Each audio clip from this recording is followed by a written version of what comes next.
Hello guys, good evening. Update tayo sa aking mga biik, 36 days old. Pre-starter stage. 7 heads po sila guys. Ayan po guys, oh. Matatakaw na sila. Oh, inubos na naman nila yung tubig nila. Yung tubig nila may ruby strip. Yung antibiotic na pinapainom ko para hindi sila magtae. Hindi ko sila pinapainom guys ng yung sariwang tubig. Meron siyang halong gamot.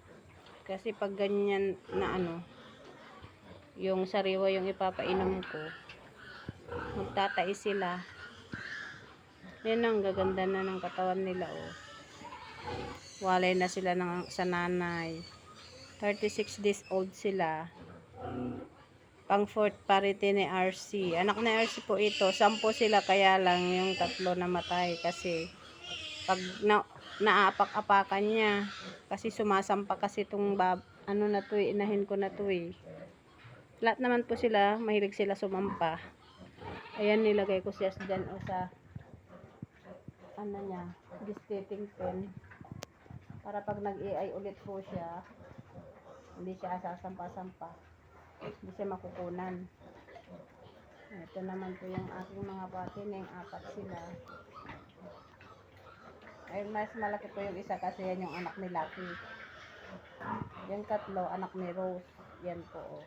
Buntis din po yan guys. Nanganak siya sa January 17.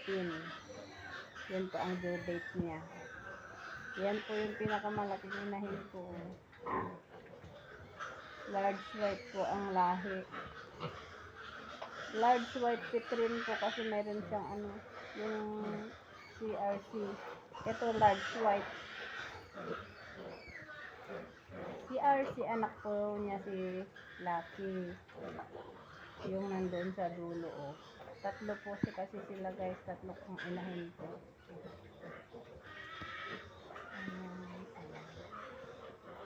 Ayang malaki pang December po yan. Yung 3 pang January po yan. Ayan po guys, oh.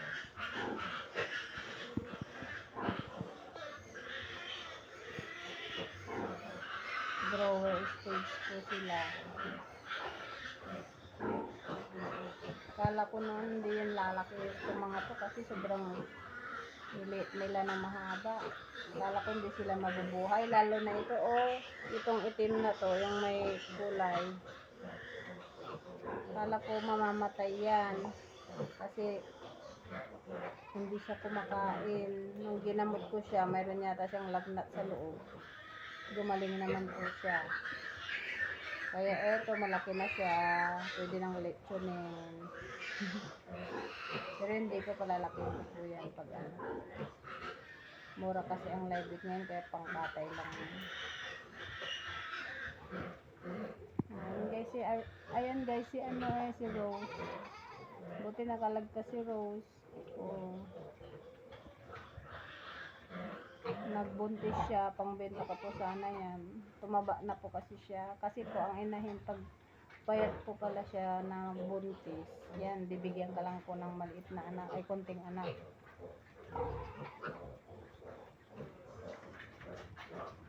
Payat po kasi yan nung nagbuntis eh. Ngayon nung tumaba, binilihan ko po kasi siya ng grower. Ginrower ko po siya, pinataba ko po siya.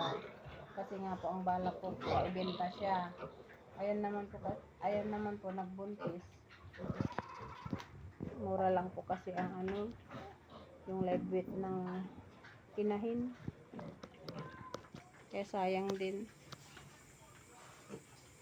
Ayan guys, malalaki na yung mga biik ko.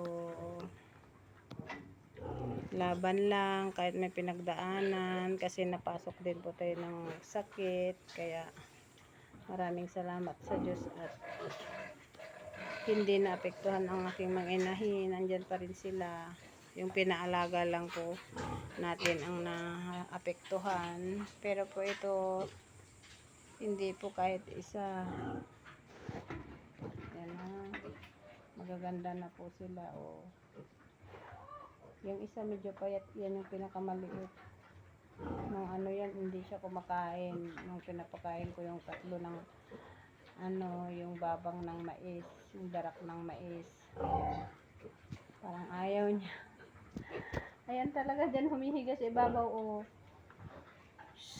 Bakit mo naman hinihigaan? Kawawa naman, mabigat ka. Hinihigaan niya.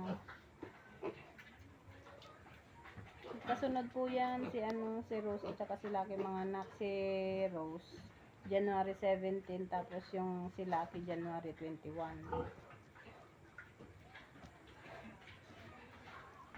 Ayan guys, so naglalaro sila.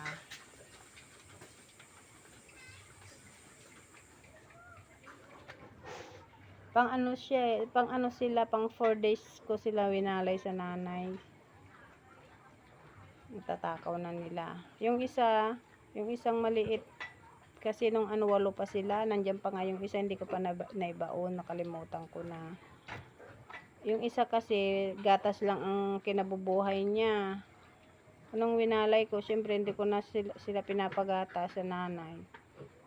Yun, namatay after 2 days. Hindi kasi siya kumakain eh. Hindi katulad ng mga ito, kumakain sila. Umiinom sila. Yun, hindi pati umiinom. Yes, namatay.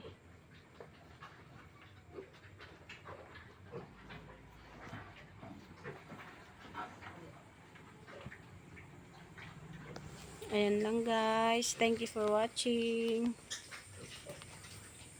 Please subscribe to my YouTube channel. Thank you.